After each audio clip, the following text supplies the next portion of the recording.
Umaapaw ang mga ilog sa ilang probinsya sa Cagayan Valley matapos magpakawala ng tubig ang Magat Dam. Higit 20 barangay naman sa Isabela ang isolated at hindi mahatiran ng tulong. Narito ang express report ni Mon Gualvez.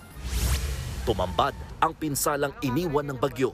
Nabagsakan ng puno ang isang bahay sa Santiago City. Ilang poste rin ang natumba habang nagkalat sa daan ang mga nilipad na sanga. Mabilis ding pinasok ng tubig ang mga bahay na malapit sa ilog at creek. Kaya ang mga lumikas, inilagay na lang sa bubungan ang mga gamit at damit. Isinili dito sa plastik sa katinakpan ng trapal. Bukod sa ulan, nagpakawala rin ng tubig ang Magat Dam. Kaya naman ganoon na lang ang ragasan ng Cagayan River. Umapaw din ang tubig sa mga overflow bridges gaya sa Etiague. Ang resulta, mahigit 20 barangay ang isolated ngayon. May ginagawa na rin namang bagong tulay pamalit sa Gukab Bridge. Sa 2028 pa ito target matapos.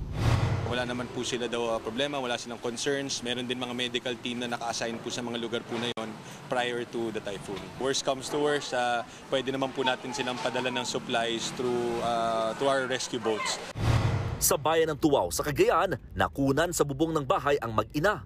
Natrap sila ng bahain ng lugar kasunod ng pag-apaw ng Chico River. Patuloy ang search and rescue operation sa mga apektadong residente. Nagbabalita mula sa frontline, Mon Gualvez, News 5. Mga kapatid, Nikki de Guzman po. Para sa pasada ng mga rumaratsyadang balita, mag-follow at mag-subscribe na sa social media pages ng News 5.